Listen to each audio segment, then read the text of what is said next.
ओम कृष्णाय वासुदेवाय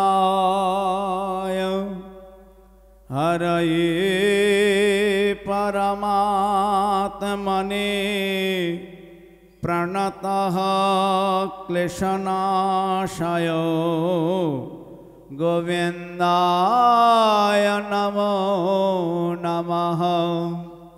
सर्वमंगलामंगल्ये शिवे सर्वार्थसाधिके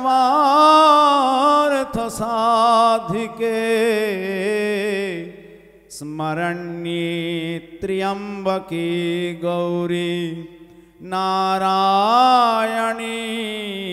नमोस्तुते। मंदिरे विराजित जगत जननी माता आदि गुरु भगवान समस्त देव देवी सबाई के दंडवत प्रणाम निवेदन करी। मंचे विराजित सचल ब्रह्मस्वरूप साधु गुरु वैष्णवगण सन्यासी वृंद तादेरो दंडवत प्रणाम निवेदन करी। गुरुपद इष्टनिष्ठ भक्तगण जगत जननी जगन मायार अंशद्भूता सचल विग्रह स्वरूपा मातृगण आज আমরা এই মন্দির প্রাঙ্গণে সবাই সমবেত হয়েছি কিছু সাধুগুরু বৈষ্ণব সাধু সেবা করানোর জন্য। মহারাজজি বললেন গীতার পঞ্চদশ অধ্যায় সম্বন্ধে একটু অবগত হওয়া, কারণ ভান্ডারার পূর্বেই আমরা এই গীতার পঞ্চদশ অধ্যায় কেনই বা পাঠ করব। ভগবান অর্জুনকে বলছেন চতুর্দশ অধ্যায়ে অনেকগুলো গুণের বর্ণনা করবার পরে পঞ্চদশ অধ্যায়ের অবতারণা, এই যে গুণগুলো এগুলো সব মায়ার ক্রিয়া, মায়ার বিভাবিত অবস্থায় তিন গুণ। আবার তিন গুণের মধ্যে যদি থাকা যায়, ত্রিগুণাতীত যদি না হয়, তাহলে মায়াকে বশ করা যায় না। সপ্তম অধ্যায় বললেন মায়া মেতাং তারান্তিতে, এই মায়াকে কেউ বশ করতে পারে না নিজের বলে। এই মায়াকে বশ করার উপায় কি? যিনি কায়ার উপর ভর করে আছে তাকে কোনোদিনও মায়া ছাড়বে না। অর্থাৎ দেহটাকে আমি আমি আমি, আমার গুরুজি বলতেন আমিটাকে ড্যামি করে দাও, তুমি নাই, তিনি আছেন, একমাত্র তিনিই আছেন, আর কেউ নাই। যতক্ষণ তার উপরে আমরা না নির্ভর করছি আর নাম করছি, ততক্ষণ পর্যন্ত কাম ছাড়বে না। তাই পঞ্চদশ অধ্যায় বলছেন এই সংসার বৃক্ষটা, এই দেহাত্ম বুদ্ধিটাই হচ্ছে সংসার। এই দেহকে আমি ফেলে ফেলাই সংসার। তাই এর থেকে মুক্তি পাবার উপায় কি না, বলছে নির্মাণ মহাজিত সঙ্গ দোষা। এই মোহ থেকে সঙ্গ দোষ এড়িয়ে যেতে হবে। সঙ্গ কি না, সঙ্গাৎ সঞ্জায়তে কামঃ, কামাৎ ক্রোধ বিজায়তে, ক্রোধাৎ ভবতি সম্মোহঃ, সম্মোহঃ স্মৃতি বিভ্রমঃ, স্মৃতি ভ্রংশাৎ বুদ্ধিনাশ, বুদ্ধিনাশাৎ প্রণশ্যতি। যদি আপনি আমি প্রত্যেকে এই সঙ্গজনিত দোষ করি, তাহলে আমাদের এই কাম ক্রোধ আসতেই থাকবে। সঙ্গ কি? সঙ্গ অনেক হয়, অঙ্গ প্রত্যঙ্গে সঙ্গ হয়, আবার ইন্দ্রিয় দ্বারা হয়, আবার অতিরিন্দ্রিয় মন দ্বারা হয়। এই মন সব সময় বিষয়ের সঙ্গ করছে। বিষয় কাকে বলে না, যাহা ভোগ করিলে জীবন বিষময় হয় তাহাই বিষয় কয়। তাহলে অবিষয় বস্তু ভোগ করলে পরে কি হবে? যোগ হবে। আর বিষয় বস্তু ভোগ করলে কি হবে? রোগ হবে। তাহলে ভোগ দিয়ে ভোগ করলে আর রোগ হবে না, তো ভোগটা দেব কি করে? সুন্দর করে বলছেন শ্রোতাং চক্ষুঃ স্পর্শনাং চ রসনাং ঘ্রাণমেব চ अधिष्ठाय मनश्चायं विषयानि पसेवते। দেখেছেন কি সুন্দর পঞ্চদশ অধ্যায় বলছেন, আমি এই যে শরীরে আছি আমি সব বিষয় ভোগ করি। আর মানুষ বলে আমি ভোগ করি, আমি গ্রহণ করছি। কাদের দ্বারা? ইন্দ্রিয়ের দ্বারা। মানুষ সেটা বুঝতে পারি না আমরা। তাই বলছেন এটা বোঝার উপায় কি না, তুমি প্রতি মুহূর্তে একটা ইতিবাচক ভাবতে পারো, না হলে নেতিবাচক ভাবতে পারো। ইতিবাচকটা কি? ঠাকুর তিনি, ইন্দ্রিয়গুলো তিনি, আহার করছেন তিনি, দেখছেন তিনি, বিবাহাদি করে সংসার ক্রিয়া করছেন তিনি, গর্ভে সন্তান ধারণ করছেন তিনি, প্রসব করছেন তিনি, বড় করছেন তিনি। যদি দেখা যায় যে আপনি বলবেন আপনি গর্ভে ধারণ করলেন, ও গর্ভে ধারণ করবার বুঝি আপনি সন্তানের গর্ভটাকে ভেতরে আপনি চক্ষু কর্ণ নাসিকা জিহ্বা বোধহয় ত্বক তৈরি করেছেন, তা তো পারেননি আপনি। ভগবান বলছেন রহং বীজ প্রদাহ পিতা, শরীরের মধ্যে যে বীজ বপন হয়, গর্ভাধান হয়, বীজ আমি। আবার জন্মে দেবার সময় যে কাম উৎপন্ন হয়, প্রজনশ্চাস্মিক অন্দর্পহ দশম অধ্যায় বললেন আমি সেই কাম। আবার আমি হচ্ছি গর্ভ, আমি সেই ভেতরে সমস্ত অঙ্গ প্রত্যঙ্গ তৈরি করি। আর কি করি? আমি দুধে রূপান্তরিত করি। আমি জন্মানোর পর বেঁচে থাকার জন্যে আমি অক্সিজেন দিয়ে যাই। আমি কি করি? জন্মানোর পরে কৌমারং যৌমারং জরা, আমি শরীরটাকে বাল্যকাল, যৌবন, জরায় রূপান্তরিত করি। আমি আবার তার মধ্যে মৃত্যু সর্বহরশ্চ, আমি মৃত্যু রূপে সকলের কাছ থেকে দেহটাকে মেরে ফেলি। বাড়ি ভেঙে পড়লে বাসাংসি জীর্ণানি যথা বিহায় নবানি গৃহণাতি নরোপরাণি তথা শরীরাণি বিহায় জীর্ণা নন্যানি সংয়াতি নবানি দেহি, দ্বিতীয় অধ্যায় বলছেন। যেমন আপনার বাড়ি ভেঙে গেলে আপনার বাড়িতে আপনি থাকবেন না, যে গাড়ি ভেঙে গেলে গাড়িতে আর চড়তে পারবেন না, শরীর নষ্ট হয়ে গেলে শরীরতে আপনি আর কি করবেন? থাকতে পারবেন না। আপনি বাড়িতে থাকে আপনি বাড়ি নন, আপনি গাড়ি করে এসেছেন আপনি গাড়ি নন, আপনি যে শরীরে করে এসেছে আপনি শরীর নন, আপনি শরীরের মধ্যে রন। ভগবান সেইটি বারবার করে বললেন। তাহলে কি করবে না, সমস্ত ইন্দ্রিয়াদি অহং বৈশ্বানরো ভূত্বা প্রাণিনাং দেহমাশ্রিতঃ প্রাণাপান সমায়ুক্তঃ পচাম্যান্নং চতুর্বিধম। কি সুন্দর করে বলছেন দেখুন, এই যে অহং বৈশ্বানরো ভূত্বা, আমি পেটের মধ্যে বৈশ্বানর রূপে আছি। আমি কি করি? আমি হজম করি, আমি সমস্ত বস্তু হজম করি।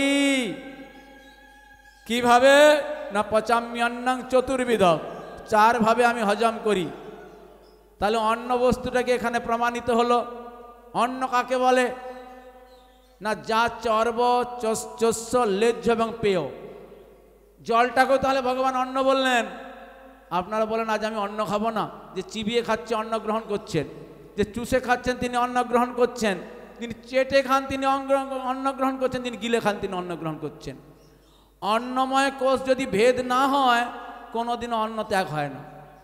জেনে রাখুন, একটু পড়তে হবে বাপু, আর নাহলে উপলব্ধি করতে হবে গুরুর কাছ থেকে নিয়ে। সাধন ভোজন তো করতে হবে নাকি? এখানে এসেছেন কিসের জন্যে? প্রসাদ পেতে না মাকে পেতে? মাকে পেতে। প্রসাদ না খেলে চলবে তো, হ্যাঁ কি না? তাহলে হবে না তো। যে ভোজন করে ওজন বাড়ানোর জন্যে তার ভোজন বৃথা। যে ভজন করবার জন্যে ভোজন করে তার ওজন বাড়বে না, তার ভজন ব্যথার কারণ হবে না। সেই জন্যে ভোজন করুন, প্রসাদ পান, কিন্তু ভজন করবার জন্যে। ভজন কাকে বলে? কি ভজন কাকে বলে? ভজন শব্দ করতে গিয়ে এসেছে, ভজন মানে সেবা। আশ্রমে এসে কি সেবা করেছেন? সকাল থেকে এই তো আসছেন সব 11টা-12টার সময়। মহারাজজি ঠেকা নিয়ে বসে আছেন নাকি আপনাদের? বললে কথাগুলো খুব কষ্ট হবে। আপনাদের জন্য আশ্রম, মহারাজ বা আমাদের জন্য নয়, এটা জেনে রাখবেন। আমরা যদি খেতাম তাহলে ভালো করে কামাই করে জামাই সেজে বাড়িতে থাকতাম। আপনাদের জন্য এই আশ্রম, তার আশ্রয়ে থাকাই আশ্রম। আবার যিনি আজীবন শ্রম দিতে পারবেন তিনি আশ্রমে থাকবেন।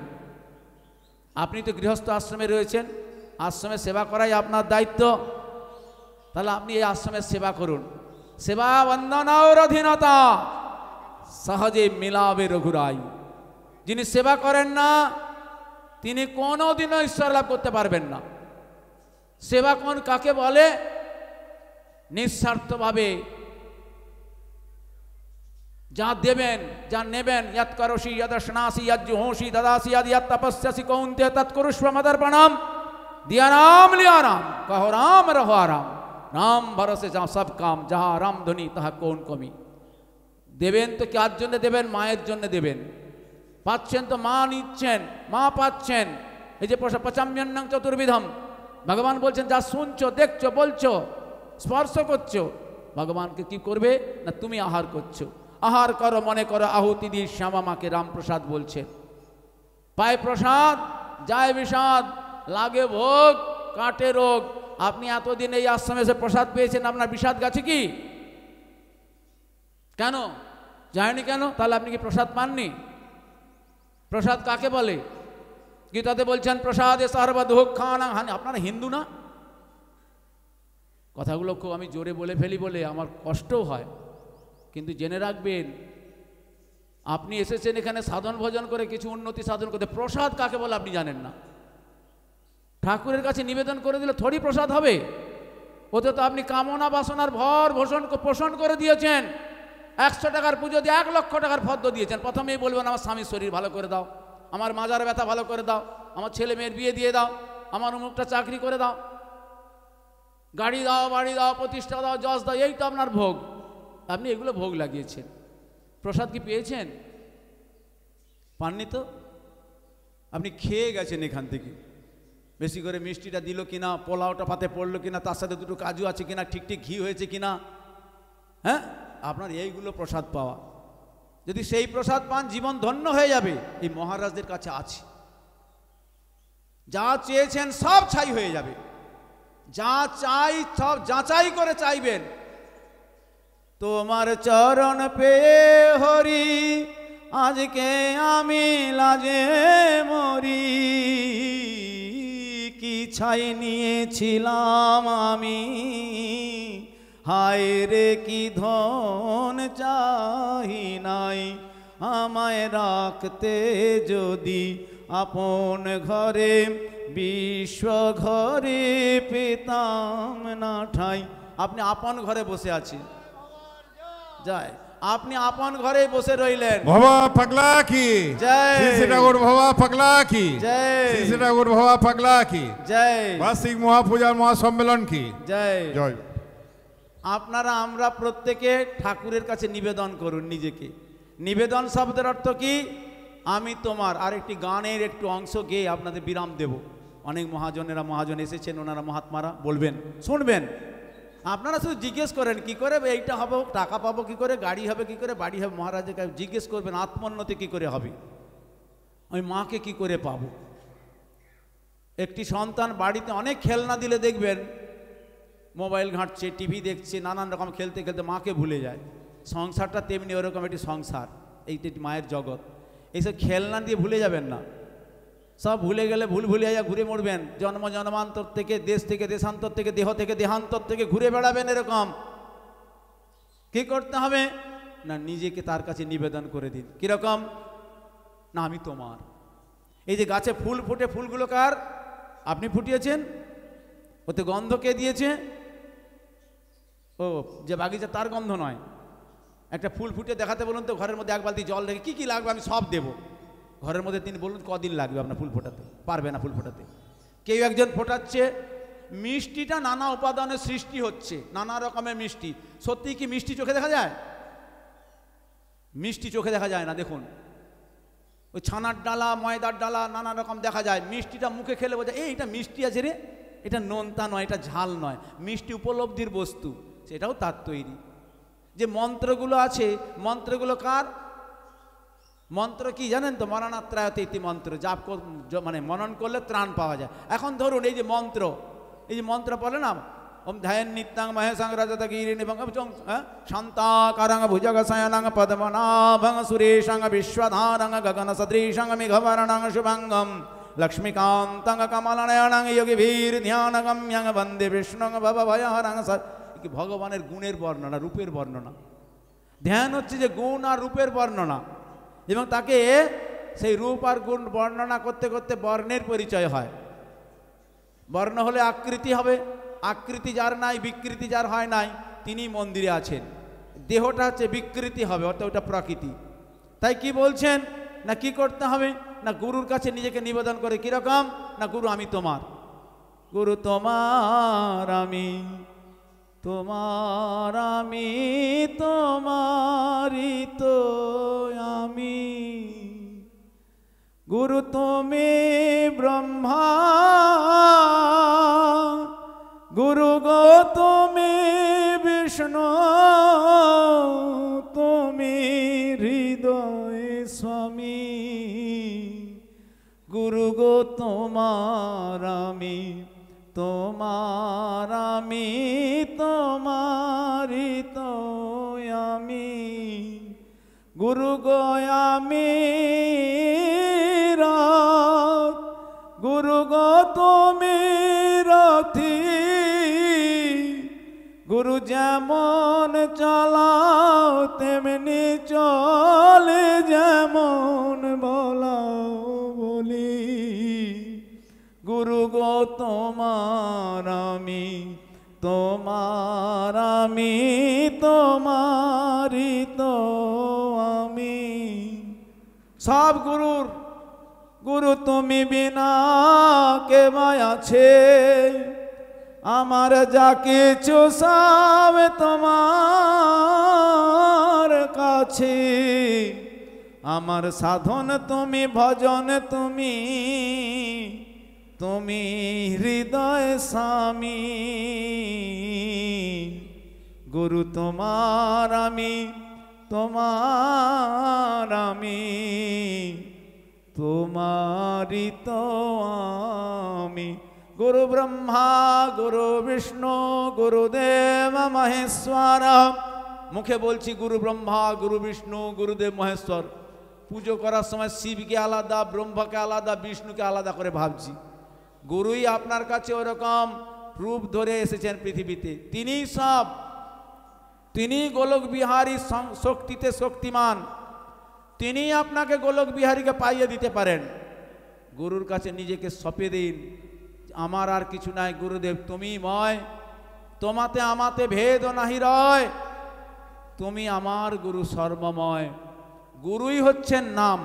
আপনাকে যে গুরু মন্ত্র প্রদান করেছেন এটা অক্ষর ব্রহ্ম পরম। তারপরে আপনি স্বরূপ দর্শন করবেন। প্রত্যেকের চরণ কমলে দণ্ডবত প্রণাম, সাধুগুরু বৈষ্ণবকে প্রণাম, মন্দিরে জগজ্জননী জগন্মাতাকে প্রণাম জানিয়ে আজকের মতো বাগবাণীর এখানেই বিশ্রাম ঘোষণা করছি। ওম সর্বে সুখিনো ভবন্তু, সর্বে সন্তু নিরাময়াঃ, সর্বে ভদ্রাণি পশ্যন্তু, মা কশ্চিৎ দুঃখভাগ ভবেৎ। ওম শান্তি শান্তি শান্তি। হরি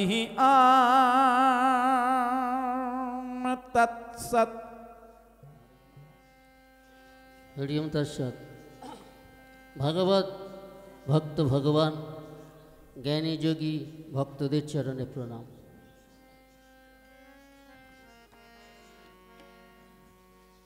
গুরু কৃপা হি কেবলম, গুরু কৃপা হি কেবলম, গুরু কৃপা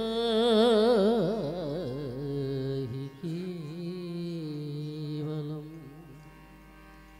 ওং ব্রহ্মানন্দং পরমসুখদং কেবলম জ্ঞানমূর্তিম, দ্বন্দ্বাতীतं গগনসদৃশং তত্ত্বমস্যদিলক্ষম, একং নিত্যং বিমলবচলং সর্বদিশাক্ষিভূতং, ভাবাতীतं ত্রিগুণরহিतं সদ্গুরুং তং নমামি।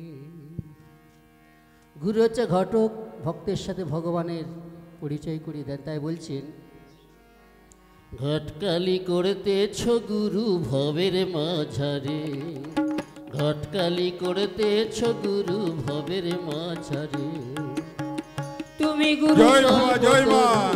তুমি গুরু কল্পতরু এই জগৎ সংসারে। ঘটকালি ঘটকালি করতেছ গুরু ভবের মাঝারে। ঘটকালি করতেছ গুরু ভবের মাঝারে। তুমি গুরু কল্পতরু, তুমি গুরু ও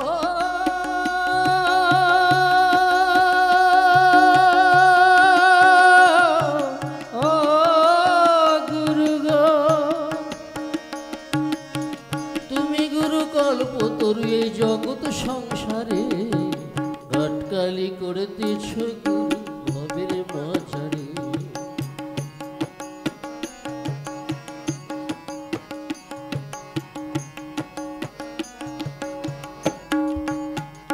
গুরু তোমায় যে না চিনতে পারে,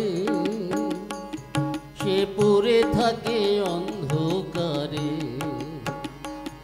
গুরু তোমায় যে না চিনতে পারে, ও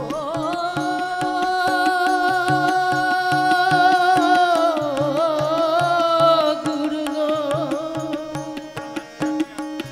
গুরু তোমায় যে না চিনতে পারে, সে পড়ে থাকে অন্ধকারে। আবার যোগাযোগের তুমি বন্ধু, যোগাযোগের তুমি বন্ধু পার করো তাহারে। ঘটকালি করতেছ গুরু ভবের মাঝারে। ঘটকালি করতেছ গুরু।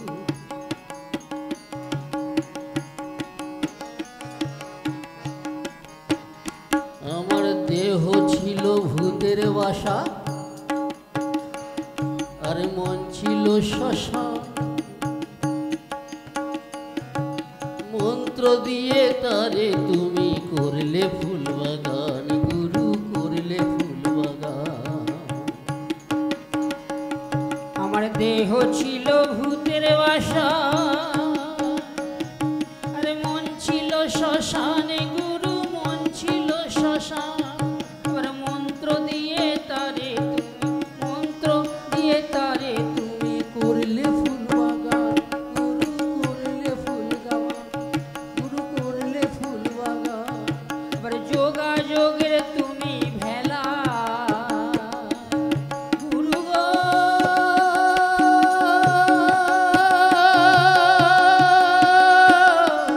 ও গুরু গো। আবার যোগাযোগের তুমি ভেলা, আর বিনাশ করো তিতাব জ্বালা। দীনবন্ধু ভব সিন্ধু পার করো তাহারে। ঘটকালি করতেছ গুরু ভবের মাঝারে। ঘটকালি করতেছ গুরু ভবের মাঝারে। তুমি গুরু কল্পতরু, তুমি গুরু কল্পতরু এই জগৎ সংসারে। ঘটকালি করতেছ গুরু ভবের মাঝারে। ঘটকালি করতেছ গুরু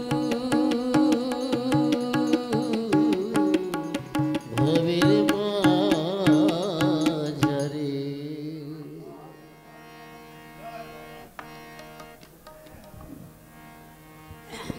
একটা মায়ের গান করছি।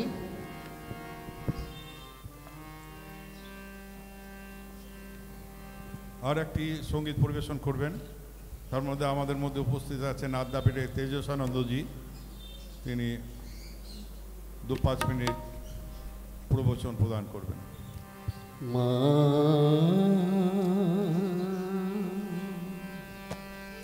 মা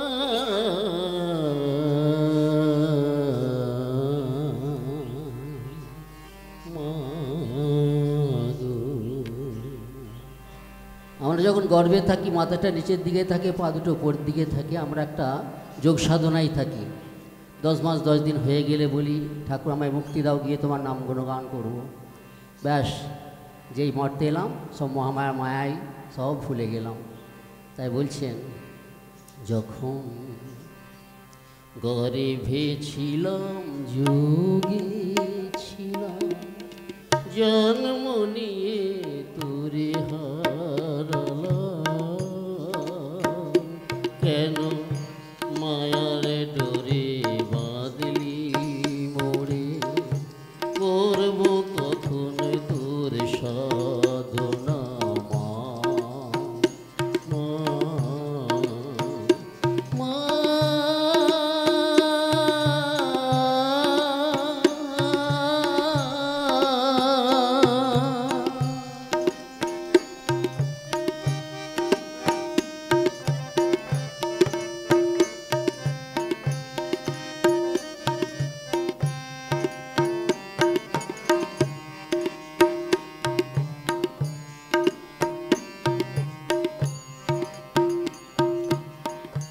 যেদিন হবে তোর করুণা, মায়া কাটিয়ে উঠব গো মা, যেদিন হবে তোর করুণা মা,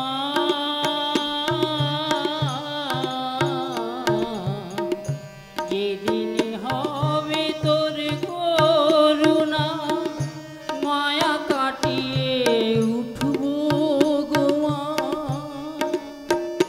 তখন ডাকিব শুধু মা, মা বলে, ডাকব শুধু মা, মা বলে, অন্য কিছু আর জানি না তুই, দেখা দে মায় মা শ্যামা, গর্ভে ছিলাম যোগী ছিলাম, জন্ম নিয়ে তোরে হারালাম,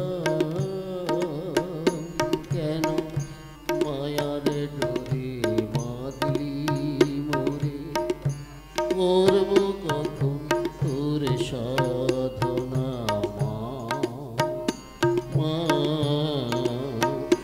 মা।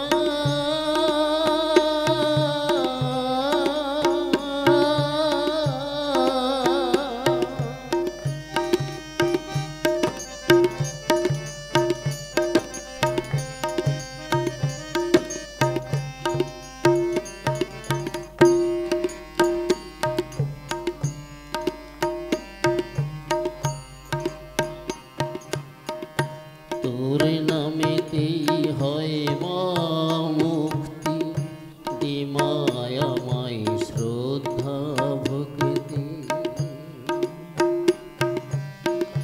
তোর নামেতেই হয় মা মুক্তি মা,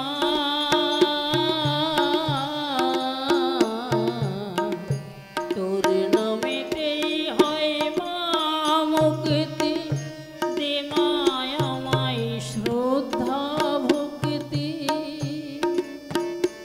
আমি অহং কেটে যাব ছুটে মা, অহং কেটে যাব ছুটে মা, তুই দেখা দিন মা শ্যামা, দেখা দিন ও মা শ্যামা, গর্ভে ছিলাম যোগী ছিলাম, জন্ম নিয়ে তোরে হারালাম, কেন মায়ার ডোরে বাঁধলি মোরে, করব কখন তোর সাধনা মা, মা, মা।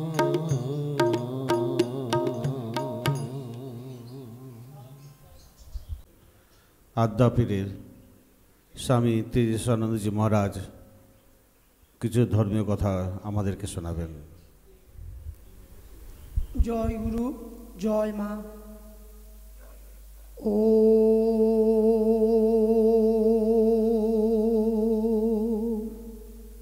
অজ্ঞানতিমিরান্ধস্য জ্ঞানাঞ্জন শলাকয়া চক্ষুरुन्मीलितं येन तस्मै श्री गुरवे नमः।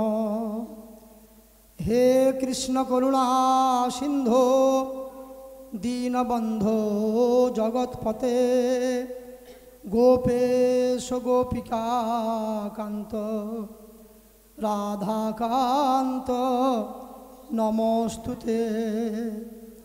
সর্বমঙ্গল মঙ্গলে শিবে সর্বার্থ সাধিকে শরণ্যে ত্র্যম্বকে গৌরী নারায়ণী নমস্তুতে। পরমারাধ্য ঠাকুর শ্রী ভবা পাগলার শ্রীচরণ যুগলে অনন্ত কোটি প্রণামান্তর। এই ঠাকুর ভবা পাগলার আশ্রমে ভবার মহাশক্তির আশ্রয়স্থল অধিষ্ঠাত্রী দেবী মা জগজনীর শ্রীচরণ যুগলে অনন্ত কোটি প্রণামান্তর। এই মন্দিরে প্রতিষ্ঠিত রাধাকৃষ্ণজিউর শ্রীচরণে অনন্ত কোটি প্রণামান্তর। জ্যোতিকুল শিরোমণি মঞ্চাসীন এবং মঞ্চের সম্মুখে নারায়ণ স্বরূপ মহাত্মাবৃন্দ তাদের শ্রীচরণে অনন্ত কোটি প্রণাম এবং ওম নমো নারায়ণ জানাচ্ছি।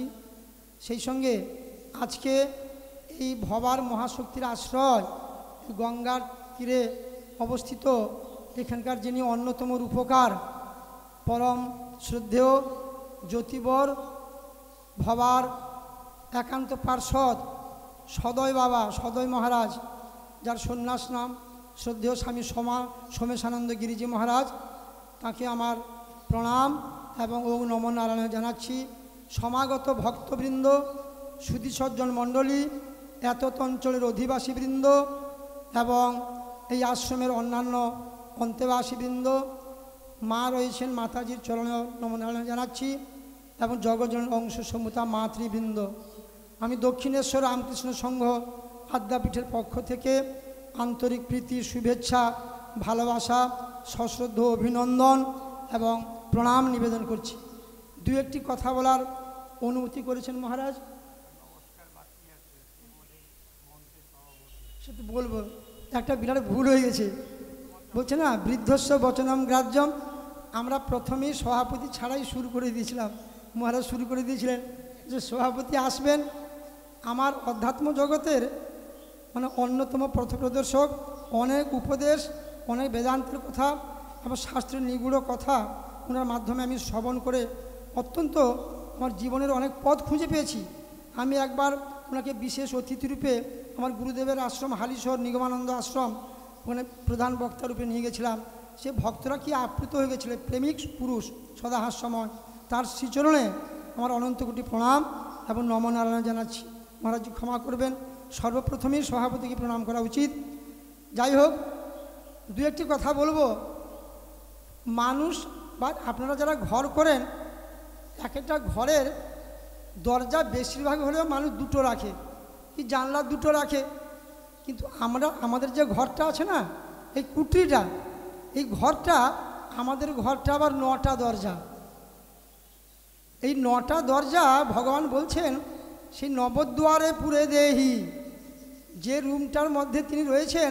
আমি এটা কেন বলতে গেলাম, ভবা বাবার একটা সুন্দর বাণী লিখেছেন, ঘরে বসেই তারে পাওয়া যায়, বৃথা কেন বনে গমন, চুপটি করে ঘোরের কণে, মুদে দেখ তোর দুটি নয়ন। সত্যিকারে এই দুটি নয়ন, সেটাও নবদ্বারের দুটো দ্বার না। 9টা দরজা কি কি না, দুটো চোখ, দুটো কান, দুটো নাক, 6টা মুখ, 7টা আর পায়ু উপস্থ দুটো, 9টা। এই 9টা দরজা নবদ্বারে পুরে দেহি। ভগবান সেই নবদ্বারে পুরের তার মধ্যে রয়েছেন। তাকে উপলব্ধি করতে গেলে অন্তরের অন্তঃস্থলে ডুবতে হবে। অন্তরের অন্তঃস্থলে ডুবিয়া আমাকে খোঁজো, তবে তো পাইবে। আজকে বাবাকে আমি কয়েকবার দর্শন করেছিলাম। আমার গুরুদেবের আশ্রম রয়েছে কালনাতে, নিগমানন্দ আশ্রম জাপটপল্লীতে, তার পাশেই ভবা বাবার পূর্বাশ্রম। সেই বাড়িতে আমি বহুবার গেছি এবং বাবার সান্নিধ্যও পেয়েছি। আমি ভবা বাবার সেই বাড়ি থেকে দেখতাম, সেই শিব মন্দিরে এক ভক্ত উনি দেখাচ্ছেন, এখানে সাক্ষাৎ মানে সর্প বেরোচ্ছে, সেই সব কত রকম দৃশ্য আমরা দেখেছি। তিনি একাধারে কালী কৃষ্ণ একাধারে অনুভব করতেন। একবার সন্ধ্যার সময় নাট মন্দিরে বসে আছি, আমার গুরুদেবের আশ্রম থেকে গেছি, কীর্তন হচ্ছে, আমার দুটো লাইন মনে আছে, আমি সেই দুটো লাইন আমি হৃদয়ে গেঁথে ফেলেছি। সেটা বাবার সাধনার ফল। কি গাইছেন বলুন তো? ওরে কৃষ্ণ যে সেই কালী, গলায় যাহার মুন্ডমালা, সেই তো বন মালি রে। ওরে কৃষ্ণ যে সেই কালী। অনেক গান আছে, মানে যার হাতে খড়গ দেখছেন তাকেই সেই বংশী দেখছেন। বাবার এই হচ্ছে সাধনার ফল। তিনি জীবনে তার সহস্র সহস্র লেখনীর মাধ্যমে, সঙ্গীতের মাধ্যমে যা অমৃত সম্পদ এই মর্তবাসী দিয়ে গেছেন। আমাদের আদ্যাপীঠে প্রতি বছর এক সপ্তাহ ধরে গোপাল ক্ষেত্রী বাবা অনুষ্ঠান করেন, কত অনুষ্ঠান আয়োজন হয়, বাবার গান হয়। বাবার প্রত্যেকটি গানের মধ্যে ভাবের মিশ্রণ। যদি আপনারা ঘরের কোনায় বসে চুপচাপ বসে বাবার সেই গানগুলোকে অনুধ্যান করেন, বাবার নিগূঢ় তত্ত্ব, তার আসল স্বরূপ আমাদের মধ্যে ফুটে উঠবে। আমিও বিভিন্নভাবে দেখেছি বাবার কত গানের মধ্যে একা একা ঘরে বসে যখন একটা গান করি তখন ভাবে বিভোর হয়ে যাই। সত্যিকারে কেন হয় মানুষ, যদি ভাষার সঙ্গে ভাব ঠিক না থাকে আপনার মন বলে দেবে, অন্তরই বলে দেবে যে আমি স্যাটিসফাইড নই, আমি আত্মতৃপ্তি লাভ করতে পারছি না। বাবার প্রত্যেকটি গানের মধ্যে শক্তি সম্পুটিত করে রয়েছে। আমি সেই বাবার চরণে অনন্ত কোটি প্রণাম জানাচ্ছি।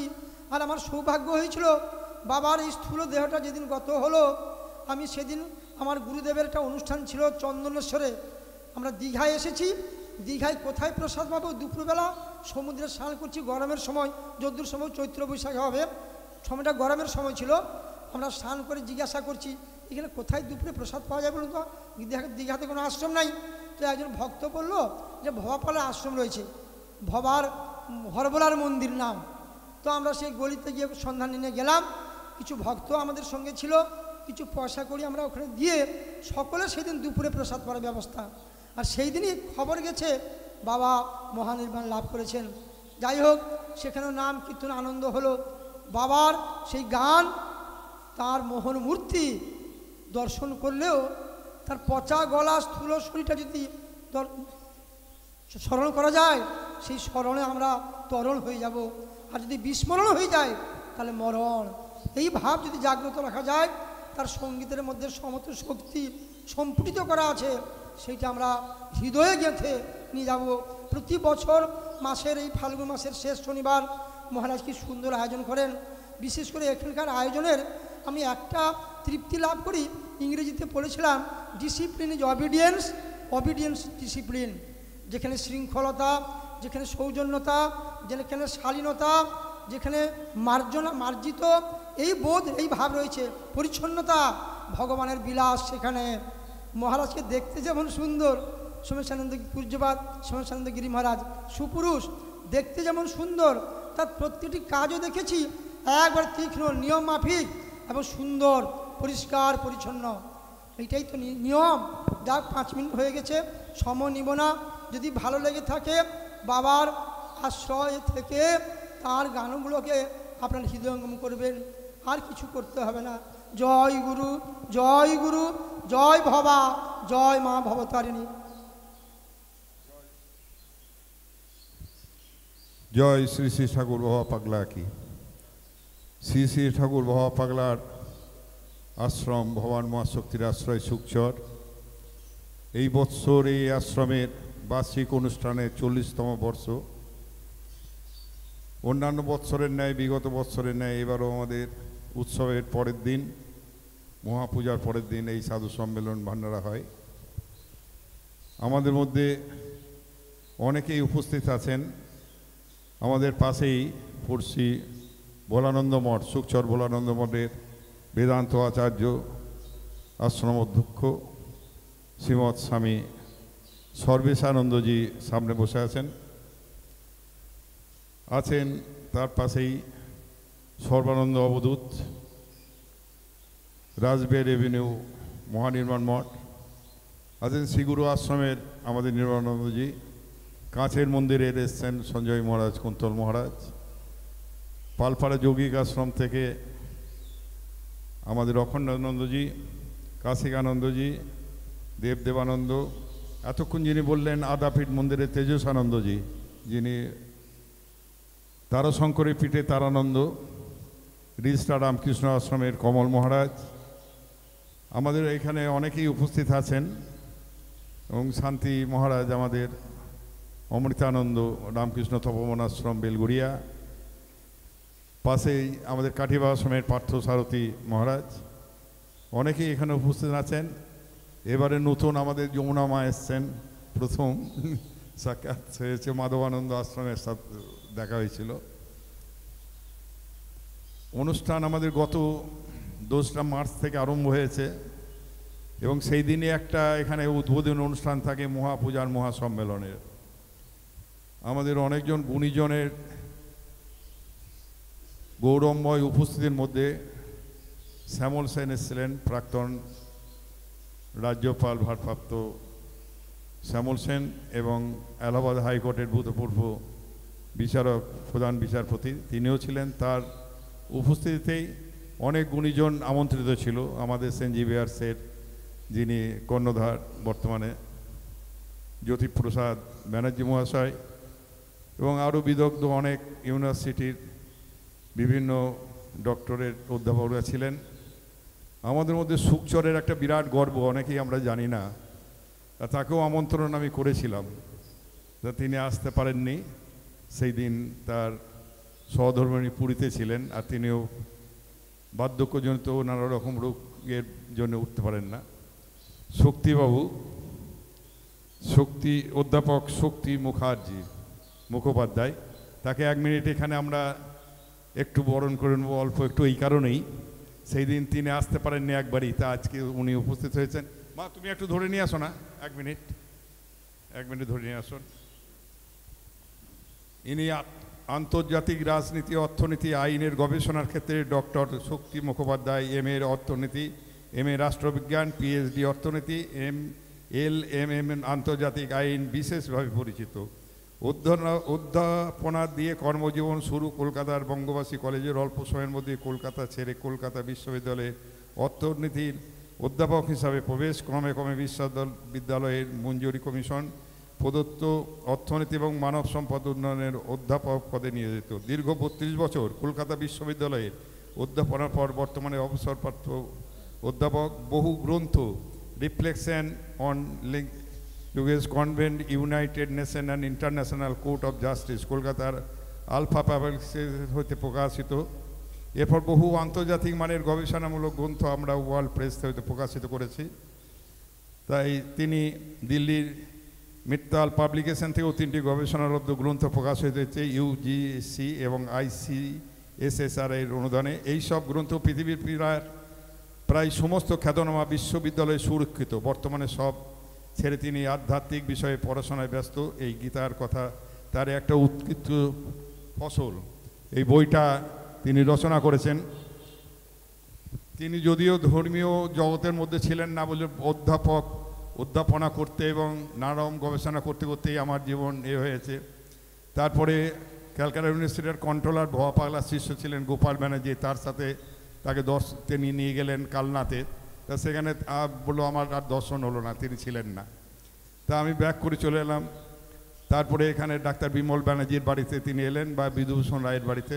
তা আমি গেছি, দূর থেকেই আমাকে নিয়ে গেছেন।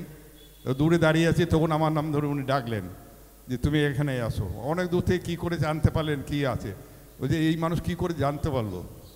তারপর থেকেই আমার একটা গবেষণার অন্যরকম মাত্রা পাই। তারপরে আমি আস্তে আস্তে এই দিকে নিবিষ্ট করি। তারপরে বহু গ্রন্থ রচনা আরম্ভ করি। তার মধ্যে গীতার কথা তার একটা দি ওয়ার্ল্ড প্রেস থেকে প্রকাশিত হয়।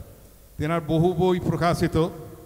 একটা বই আমেরিকানতে বিরাট বড় বড় মানে ন্যাশনাল লাইব্রেরিতে থাকে, তার দাম মিনিমাম 8 থেকে 10 হাজার টাকা, এত চাহিদাপূর্ণ বই। তা তিনি আমাদের মধ্যে উপস্থিত, অনেক বয়সে ভারাক্রান্ত। তাই জন্যে সাধু মহাত্মাদের সামনেই তাকে একটু ছোট্ট করে আমরা বরণ করেছি, আপনাদের অনুভূতি নিয়ে ক্ষমা করবেন। জয় বাবা।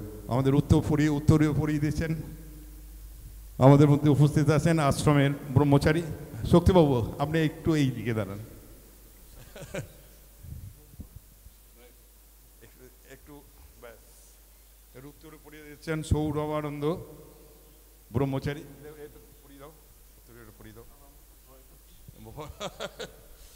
এবার আমাদের মোমেন্ট প্রদান করছেন। মোমেন্টটাতে সঞ্জয় খেতে, আচ্ছা তো মেমেন্টোটা সেদিন আমরা ওনার জন্যই এগুলো রেখেছিলাম, তা সেদিন তো আর ওনাকে পাইনি। যাই হোক, তা ভবার ইচ্ছায় আজকে উনি উপস্থিত হয়েছেন, এইটাই আমাদের। আসুন জগদানন্দ জগৎবল্লভ আশ্রমের, এটা হাতে রাখো।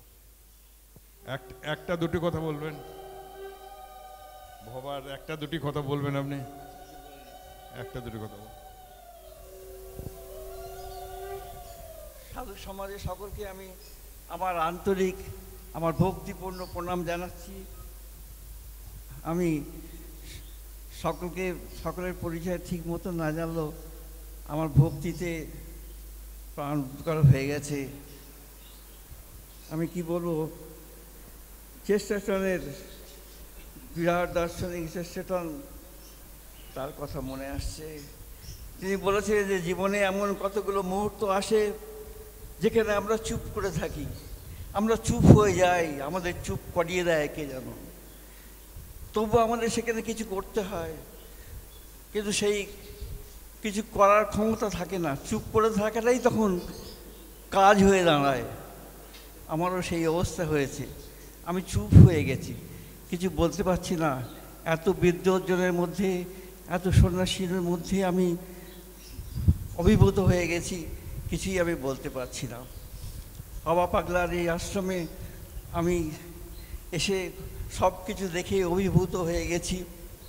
বাবা পাগলার সঙ্গে আমার 3 বার দেখা হয়েছিল। আমার প্রথম মনে আছে, আমি এবং কলকাতা ইউনিভার্সিটির তখনকার কন্ট্রোলার প্রফেসর গোপাল ব্যানার্জি দুজনে আমরা গিয়েছিলাম সমস্ত কলেজগুলো ইন্সপেকশনের জন্যে। তারপরে হঠাৎ শান্তিপুরে উনি আমায় নিয়ে গেলেন। শান্তিপুরে সেখান থেকে বললেন কালনাঘাটে যাব। তা আমি বললাম কেন, আমি জানতাম না কিছুই। আমি বললাম যে গাড়িটা কোথায়, ইউনিভার্সিটির গাড়িটা কোথায় রাখা হবে? তো বললেন যে এখানে রাখি, তা পার হয়ে যাব। আর না, ইউনিভার্সিটির গাড়ি নিয়ে পার হওয়া যাবে না। তখন আমরা গেলাম, বললেন আমি ভবা পাগলা আমার গুরু, তার কাছে যাব, তোমাকে আমি নিয়ে যাব। তা বললেন, আমি গোপালদা বলেই ডাকতাম কন্ট্রোলারকে। তখন আমি ইউনিভার্সিটির অধ্যাপক, কলকাতা ইউনিভার্সিটির। তা আমি গেলাম ওনার সঙ্গে পার হয়ে, কিন্তু অদৃশ্যের এমনই পরিহাস, তার সঙ্গে আমার দেখা হলো না। তিনি চলে এসেছেন আমাদেরই বাড়ির কাছাকাছি, আমাদের বাড়ির সুখচারেরই কাছাকাছি।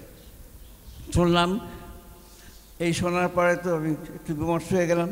তখনই গোপালদা আমাকে নিয়ে ছুটলেন, এখানে এলেন, বললেন পানিহাটি পরিমল ব্যানার্জির বাড়িতে উনি আছেন। তা পরিমল ব্যানার্জির বাড়িতে গিয়ে সেখানেও ওনাকে পেলাম না। ওখান থেকে বললেন যে বিদুর বাড়িতে আছেন। তা বিদুর বাড়িতে গেলাম, সেখানে গিয়ে পৌঁছে দেখি অনেক লোক, এর থেকে অনেক লোক বসে আছেন সেখানে। উনি গান করছেন। তারপরে হঠাৎ আমার দিকে তাকালেন, তাকিয়ে আমাকে ডাকলেন, যেন কতদিনের পরিচিত লোক। আমি আশ্চর্য হয়ে গেলাম যে কীভাবে উনি আমাকে ডেকে পাঠালেন, আমাকে ডাকলেন, আমাকে কোলের সামনে বসিয়ে আমাকে আদর করলেন। তারপরে আমাকে কি একটু খেতে দিলেন, সামনে ছিল ওনার কাছে। তো উনি ওনার খাবার কোনো বাদ বিচার ছিল না, সব কিছু চানাচুর থেকে আরম্ভ করে সব কিছুই খেতেন, দেখতেন।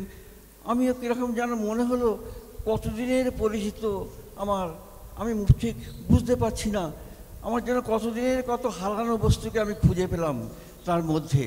এই আমার প্রথম পরিচয়। তারপরে সুখচরে একটা গলির মধ্যে উনি এসেছেন, আমি দেখতে গেছি, সেখানেও ঠিক একই অবস্থা।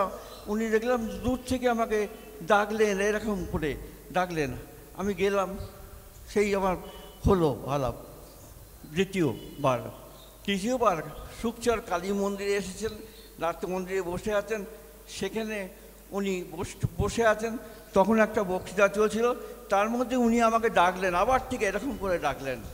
তা আমি গেলাম, উনি আমাকে কোলে বসিয়ে নিলেন, নিয়ে আমাকে বোধ করলেন, বলে তুই এগিয়ে যাও, তুই এগিয়ে যা, এই কথা বললেন। তখন আমি তো আধ্যাত্মিক জগতের লোক নই। তো মহারাজ বলে দিলেন যে আমি রাজনীতি, অর্থনীতি, আইনের ছাত্র হিসেবে পড়াশুনো করেছি, যা কিছু।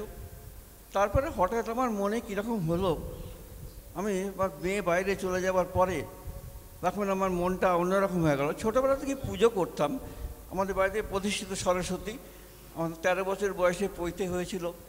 তারপর থেকে আমি সেই পুজো করি, আজও করেছি, আজকেও করেছি, সেই পুজো আমি করে যাই। এই আমার আর এমন কিছু ছিল না।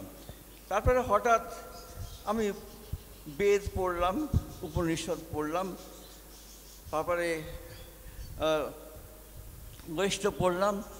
এগুলো পড়ার পরে ব্রহ্মসূত্র পড়ে আমি গীতা লেখা শুরু করলাম। গীতার কথা আমাকে যেন কীরকম শ্রীকৃষ্ণ মাঝে মাঝে যেন চমক দিয়ে রাখতেন, এবং আমি লিখব ভাবিনি, কে যেন আমাকে লিখিয়ে নিলেন।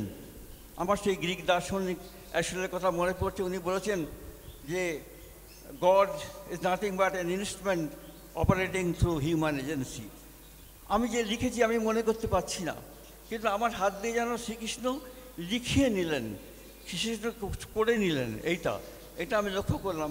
এই গীতাটা মহারাজের হাতে আছে, আমি লিখেছি, বলবো না, কারণ কৃষ্ণই করেছেন, আমি শুধু তাকে অনুসরণ করে গেছি। এই যার আমি যেন উনি যেন ডিকটেট করে গেছেন, আমি যেন উনি বাজিয়েছেন, আমি ইনস্ট্রুমেন্ট হিসেবে কাজ করে গেছি। এরকম দেখলাম যে পড়াশুনো আমি যা করেছি, এই জ্ঞান আমার তো হয়নি, এই জ্ঞান হয়নি। কারণ গ্রিক দার্শনিকই বলেছেন যে god is nothing but the highest form of knowledge. সেই জ্ঞান, আসল যে জ্ঞান, সেই জ্ঞান তো আবার এসে পৌঁছেনি, আমার কাছে আসেনি। এবং যেখানে জ্ঞানের উৎস, সে তার ধারে কাছে আমি যেতে পারিনি। আমার অজ্ঞানের মধ্যেই আমি বিচরণ করে আছি। এইটা কারণ এমন অনেক কিছু ঘটে যেগুলো আমরা অনেক সময় বুঝতে পারি না। আমি একটা এক্সাম্পল দিচ্ছি। ধরুন আমাদের যে রাধাকৃষ্ণের লীলা, এই সম্বন্ধে ওয়েস্টার্ন কান্ট্রির লোকেরা তারা অন্যরকম কত কিছু ভাবে, কিন্তু তারা তো আসল জিনিসটা জানে না। তিনি যে মদন মোহন, তার আকর্ষণ মানেই যে বিকর্ষণ। তিনি যখনই কারোকে আকর্ষণ করছেন, মদন চলে যায়। রাধা বলতে কি, রাধা কে? রাধা অনন্ত, যিনি অনন্তকাল রাধা করছেন, সবসময় যিনি সাধনা করতেন, তিনিই হচ্ছেন রাধা। এই রাধার সঙ্গে যে প্রেম, সেই প্রেমটাকে ওরা অন্য চোখে দেখে। কিন্তু সত্যি কথা বলতে কি, মদন মোহন তার টাচেতে মদন চলে যাচ্ছে। তার আকর্ষণ মানে বিকর্ষণ, তার যোগ মানে আর সব বিয়োগ, বিয়োগই হচ্ছে যোগ। এইটাই দেখলাম। কাজেই সেই নিয়ে আমি আর বেশি বাড়াতে চাই না। মহারাজ বিয়ে হবেন, আমি আর কথা বলতে পারছি না, কারণ আমি একটু আগেই বলেছি যে এমন কতগুলো মুহূর্ত আছে যেখানে চুপ হয়ে যেতে হয়। আপনারা আমার থেকে অনেক বেশি জ্ঞানী গুণী, আমার এই ক্ষুদ্র এসে ক্ষমা করুন, তোমার ধৃষ্টতা ক্ষমা করুন। আমি সকলের কাছে ক্ষমা চেয়ে আমার বক্তব্য আমি শেষ করছি। জয় গুরু। শক্তিবাবু কথা বলে শেষ করা যায় না শিক্ষার জগতে। এরম পণ্ডিত মানুষ আমাদের সুকচরের, বাংলার, ভারতবর্ষের একটা গর্ব, আমরাই জানতাম না। শুধু তাই নয়, তার পরিবারও তাই। আমাদের যিনি মা আছেন ইন্দ্রাণী ব্যানার্জি, তিনিও প্রফেসর ডক্টরেট। তার মেয়ে আমেরিকায় থাকেন, সেখানেও প্রফেসরি করেন বড় একটা কলেজে। তার একটা ইউনিভার্সিটি, বোস্টন ইউনিভার্সিটিতে ওয়েস্টার্ন মিশিগান ইউনিভার্সিটি প্রফেসর ইকোনমিক্সের। আমার মেয়ে ওই বিএসসিতে ইকোনমিক্সে এখানে ফার্স্ট হয়েছিল, এমএসসিতেও ফার্স্ট কলকাতা ইউনিভার্সিটি হয়েছিল। তারপরে ক্যালিফোর্নিয়া ইউনিভার্সিটি পিএইচডি করে, তারপরে ওয়েস্টার্ন মিশিগান ইউনিভার্সিটি এখন প্রফেসর পোস্ট আছে, টেনিয়র প্রফেসর। এইরকম একটা শিক্ষিত পরিবার বাই জেনারেশন, মানে আমাদের বিরাট আনন্দের বিষয়, আমাদের গর্বের বিষয়। যাই হোক, তাকে আমরা পেয়েছি আজকের দিনে, তার জন্য একটু মানে আমাদের অমূল্য সময়ের মধ্য দিয়েই অমূল্যকে একটু সম্মান দেওয়ার জন্য সেদিন উনি আসতে পারেননি, যেদিন আমাদের গুণীজন সম্বর্ধনা ছিল। জয়গুরু। যাই হোক, আজকে মহাত্মাদের প্রবচন। জয় হোক। বাবাকে একটু আস্তে আস্তে নিচে নামিয়ে দাও, ওগুলো দিন।